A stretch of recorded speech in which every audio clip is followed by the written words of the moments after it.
नमस्कार विद्यार्थियों, मैं दुर्गेश शर्मा क्लास 11th के फिजिक्स की ऑनलाइन क्लास में आपका स्वागत करता हूं। हमारा जो टॉपिक चल रहा था वो था एरर, त्रुटि, और हम त्रुटि पढ़ चुके थे कि त्रुटि क्या है, कितने प्रकार की त्रुटि होती है, जिसमें मैंने बताया था क्रमबद्ध त्रुटियां, सिस्टमैटिक एरर्स। इसके अलावा मैंने बताया था रैंडम एरर जिसे आकस्मिक त्रुटियाँ कहते हैं, और स्थूल त्रुटियाँ जिसे हम ग्रॉस एरर कहते हैं, उसके बारे में बताया था। उसका थ्योरेटिकल मैंने बताया था, उसकी कार्टूनिस्ट वीडियो भी मैंने बना के तुम्हें बताई थी। इसके बाद हम बात करते हैं कुछ और त्रुटियों की, मतलब इन त्रुटियों की अगर हम कैलकुलेशन करेंगे तो किस तरीके से करेंगे, इन त्रुटियों को अगर सोल्व करेंगे तो किस तरीके से करेंगे। अगर ये त्रुटियाँ किसी भी तरीके से आ जाती हैं तो इन त्रुटियों कि कैलकुलेशन में हम किस तरीके से त्रुटियों का आकलन कर सकते हैं कि ये जो त्रुटियां हैं कि हर मेजर्ड वैल्यू में ये त्रुटि इतने प्रतिशत तक हो सकती है या किस तरीके की हो सकती है। ठीक है, तो आज जो हम त्रुटियां पढ़ेंगे वो पढ़ेंगे परम त्रुटि, आपेक्षिक त्रुटि और प्रतिशत त्रुटि। ठीक है, तो आज जो हम पढ़ेंगे उसमें हम पढ़ेंगे परम त्रुटि। सबसे पहले मैं त्रुटि ले लेता हूं, परम त्रुटि,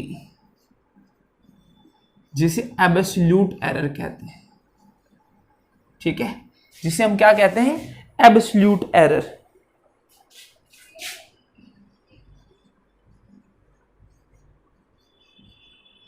एब्सोल्यूट एरर। ठीक है, तो हम बात करेंगे किसकी, परम त्रुटि की। अब देखो इसे, अगर हम परम त्रुटि की अगर बात करें, एब्सोल्यूट एरर की अगर हम बात करें, तो एब्सोल्यूट एरर क्या होती है। तो देखो, किसी भौतिक राशि के वास्तविक मान, मतलब जो उसकी रियल वैल्यू होती है, और उसका जो मापा गया मान है, जो मेजर्ड वैल्यू होती है, इन दोनों का जो अंतर होता है उसे परम त्रुटि, एब्सोल्यूट एरर कहते हैं। एग्जाम्पल के तौर पर बताऊं, जैसे अगर हम 1 किलोग्राम अगर कोई स्वीट या मिठाई लेना चाहते हैं, उसकी रियल वैल्यू है 1 किलोग्राम, मतलब बहुत ही, अगर हम बात प्योरली फॉर्म कहें, 1 किलोग्राम रियल वैल्यू 1 किलोग्राम है। लेकिन जब एक जो मिठाई, जो स्वीट हम लेकर आते हैं, तो कभी भी वो एग्जैक्ट 1 किलोग्राम नहीं हो सकती। अगर उसका कंपैरिजन हम पेरिस में रखें, टाइटेनियम इरिडियम के टुकड़े से करें 1 किलोग्राम के, जो मैंने 1 किलोग्राम की डेफिनेशन कराई थी मूल मात्रकों में, मूल परिभाषाओं में, एसआई जो प्रणाली की परिभाषाओं में करें, अगर उससे कंपैरिजन करें तो कभी भी 1 किलोग्राम नहीं हो सकता। वो कुछ ज्यादा होगा या कुछ कम होगा। तो त्रुटि तो 100% होगी ही होगी।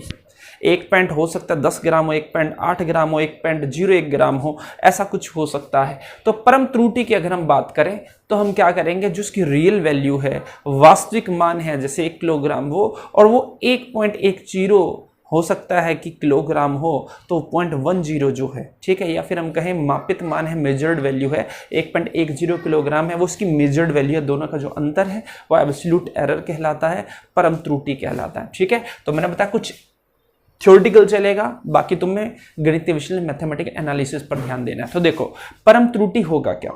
परम त्रुटि अगर हम कहें तो किसी भौतिक राशि के वास्तविक मान, रियल वैल्यू, तथा उसके मापे गए मान, मापित मान, मेजर्ड वैल्यू का जो अंतर है वो परम त्रुटि कहलाता है। तो परम त्रुटि में अगर हम कहें तो ठीक है, तो भौतिक राशि का, क्योंकि भौतिक राशि को मापेंगे तभी, चाहे वो बल हो, चाहे वो द्रव्यमान हो, चाहे वो समय हो, चाहे वो दूरी हो, चाहे वो लंबाई हो, चाहे वो ऊर्जा हो, चाहे वो शक्ति हो, वो किसी भी तरीके की कोई भी फिजिकल क्वांटिटी या भौतिक राशि। तो भौतिक राशि का हम कहें तो वास्तविक मान, जो वास्तविक मान माइनस मापित मान, जो मापित मान है, ये क्या कहलाता है, परम त्रुटि कहलाता है। क्या कहलाता है, परम त्रुटि, क्योंकि इसमें त्रुटि तो होगी ही होगी। ठीक है, तो हम कह सकते हैं किसी भौतिक राशि के वास्तविक मान तथा मापित मान, ऑब्जर्व्ड वैल्यू, प्रेक्षित वैल्यू के अंतर को हम क्या कहते हैं, परम त्रुटि कहते हैं। तो देखो, इसे डेल जो परम त्रुटि है उसे डेल से दर्शाते हैं। जैसे हम ये मान के चलते हैं, हम ए ले लेंगे, हम इसे डेल से दर्शाते हैं। जो भी परम त्रुटि मतलब जो भी वास्तविक मान होगा, जैसे 1 किलोग्राम मैंने बताया था, मापित मान 1.10 कुछ भी है, तो इसको हम क्या कहते हैं, डेल से दर्शाते हैं। ए तो कुछ भी मान सकते हैं, ए हो सकता है, एफ हो सकता है, बी हो सकता है, डिपेंड करता है हम फिजिकल क्वांटिटी को किस तरीके से दर्शाते हैं। ठीक है, तो ये है।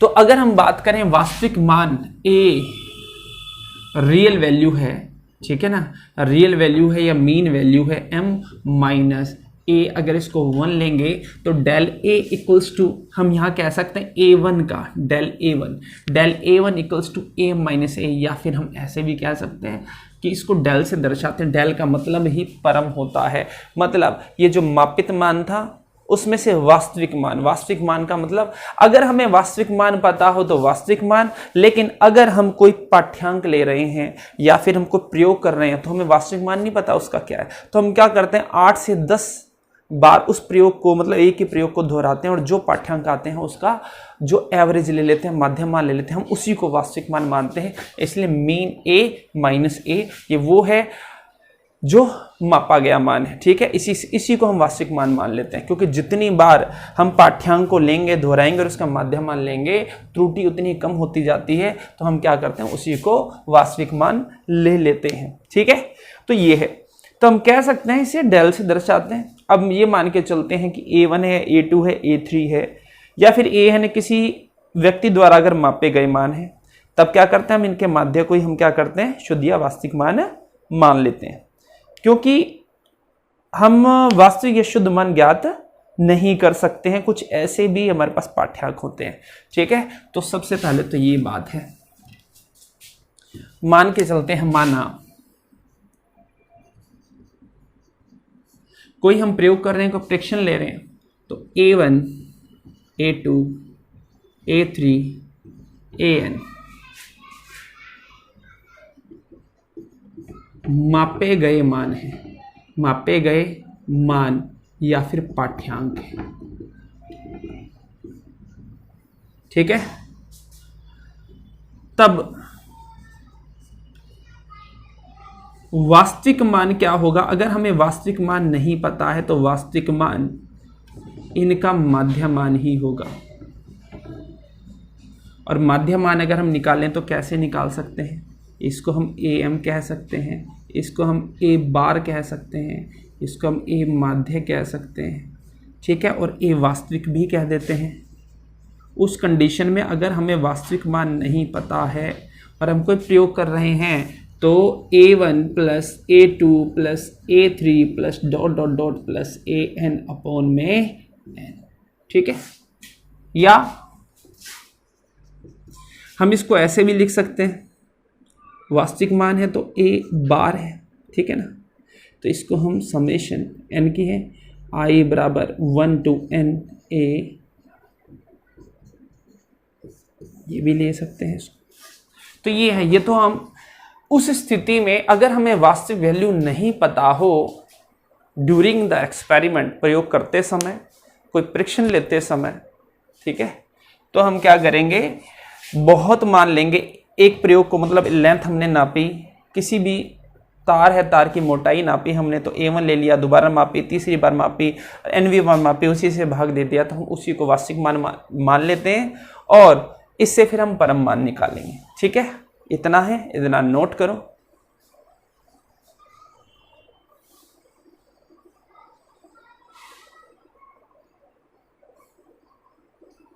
तो देखो इसे, अब प्रत्येक में परम त्रुटि निकाली जा सकती है। सभी का हमने वास्तविक या माध्यम मान ले लिया, उसे हम वास्तविक मान लेते हैं, लेकिन इसमें परम त्रुटि कितनी होगी, इसमें परम त्रुटि, तीसरे पाठ्यांक में परम त्रुटि कितनी होगी, अगर हम उसको देखना चाहते हैं तो उसको भी देख सकते हैं।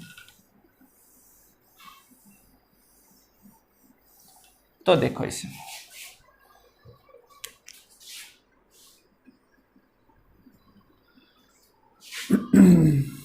परम त्रुटि की परिभाषा से,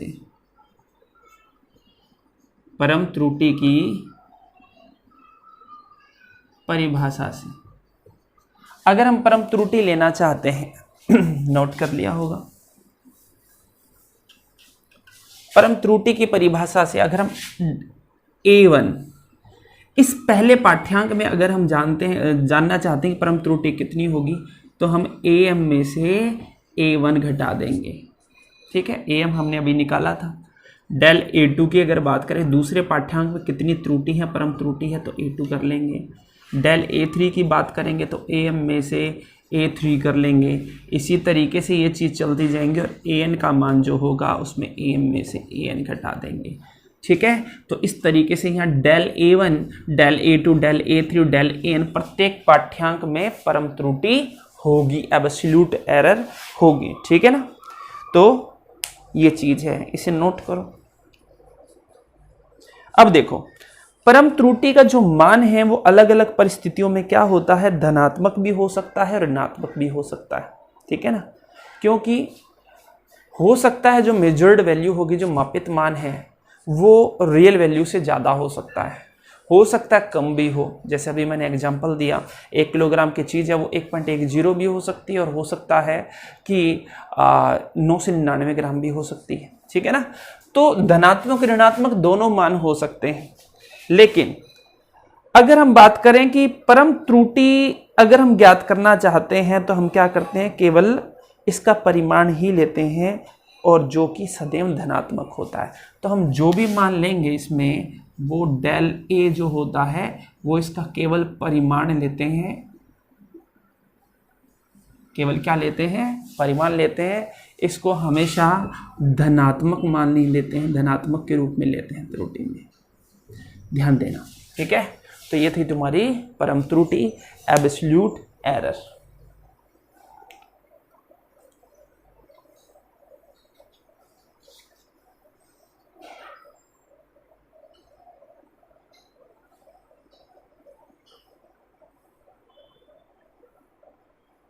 देखो अब इसे, ये तो होगी परम त्रुटि। इस परम त्रुटि के बाद हम जो ले रहे हैं वो है माध्य परम त्रुटि। सेकंड नंबर जो है माध्य परम त्रुटि, माध्य परम त्रुटि जिसे कहते हैं मीन एब्सोल्यूट एरर।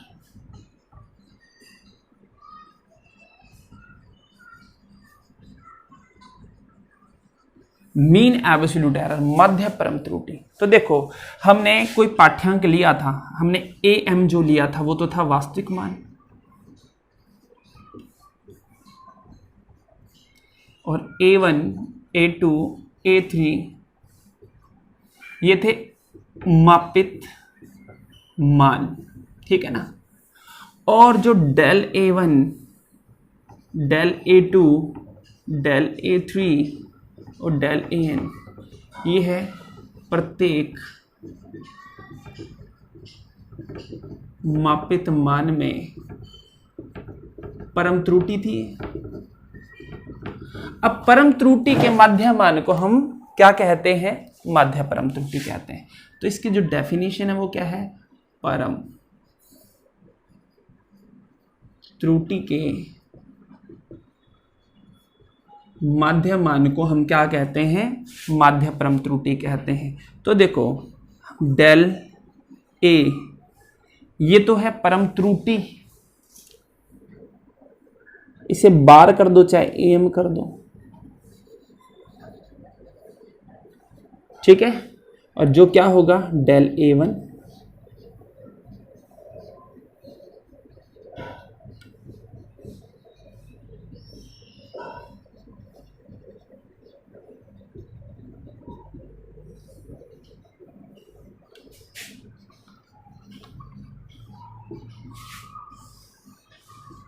ठीक है। तो अगर हम बात करें तो क्या होगा, जितने भी हमारे पास परम त्रुटि हैं, प्रत्येक मतलब जो भी हमने मापा, जो मानों मापा है, जो भी हमने प्रेक्षण लिया है, उसके प्रत्येक मान में जो परम त्रुटि है उसका जो माध्य मान होता है वो माध्य परम त्रुटि कहलाता है। ठीक है, तो हम इसको ऐसे भी लिख सकते हैं,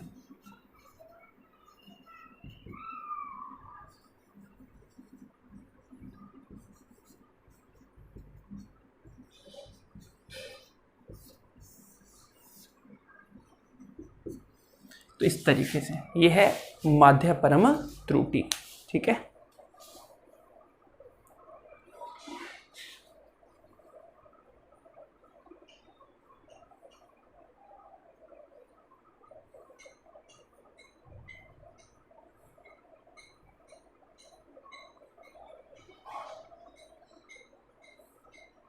ठीक है। इसके बाद नेक्स्ट तीसरा नंबर ले लेते हैं। इसको बहुत अच्छे तरीके से समझना, आगे ये काम आने वाली है।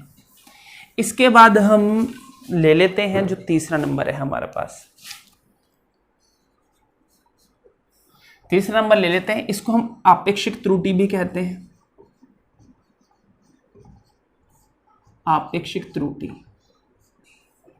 या इसे सापेक्ष त्रुटि भी कहते हैं, या इसे निरपेक्ष त्रुटि भी नहीं, निरपेक्ष नहीं, इसे भिन्नात्मक त्रुटि भी कहते हैं। निरपेक्ष त्रुटि तो कहते हैं परम त्रुटि को, या फिर रिलेटिव एरर कहते हैं इसको, रिलेटिव एरर। ठीक है, इसे रिलेटिव एरर भी कहते हैं। और इसकी जो परिभाषा है वो क्या होती है? परम त्रुटि का माध्यमान, परम त्रुटि का माध्यमान अपोन में अगर हम बात करें ओनली माध्यमान, इसलिए हम इसे भिन्नात्मक त्रुटि भी कहते हैं। परम त्रुटि का माध्यमान और माध्यमान का जो अनुपात है वही क्या कहलाता है हमारा? आपेक्षिक त्रुटि, सापेक्ष त्रुटि, भिन्नात्मक त्रुटि, या इसे हम रिलेटिव एरर भी कह सकते हैं। ठीक है, तो रिलेटिव अगर हम त्रुटि की अगर बात करें, ठीक है, अगर हम रिलेटिव त्रुटि की बात करें, आपेक्षिक त्रुटि की बात करें, तो हम इसको कुछ इस तरीके से लिख सकते हैं, रिलेटिव एरर, या हम कहें आपेक्षिक त्रुटि।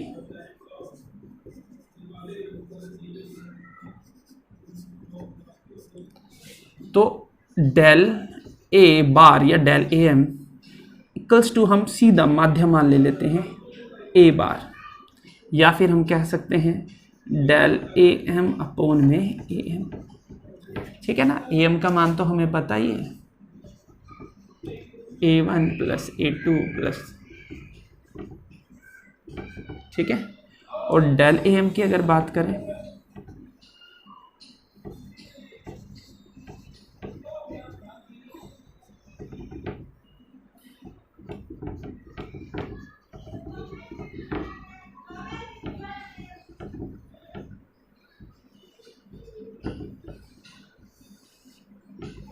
ठीक है, तो ये है आपेक्षिक त्रुटि, रिलेटिव एरर। उतारो इसे।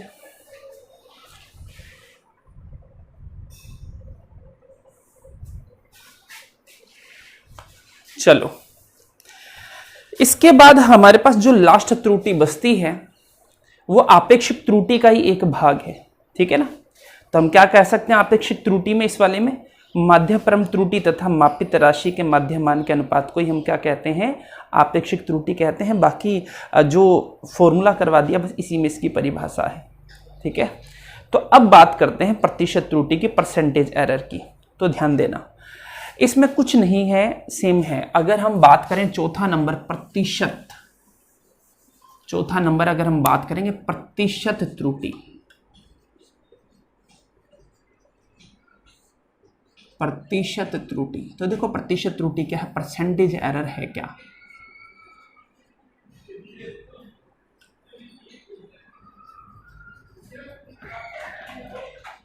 परसेंटेज एरर क्या है? तो देखो परम त्रुटि का माध्यमान और माध्यमान आपेक्षिक त्रुटि कहलाता है।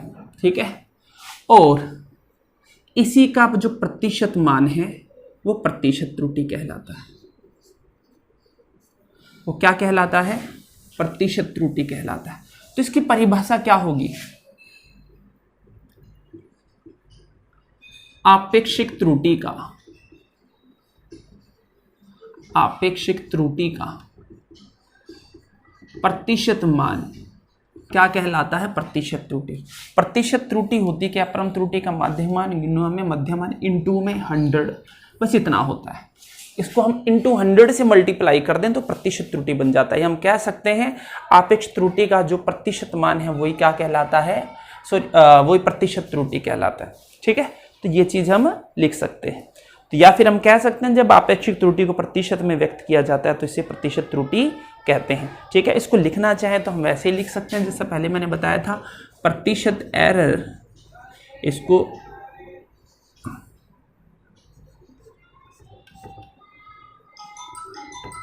इनटू में 100 करेंगे। इसको बहुत अच्छे तरीके से देखना है, कल हम इनका संयोजन देखेंगे। ठीक है, आज के लिए इतना ही, बाकी करेंगे कल।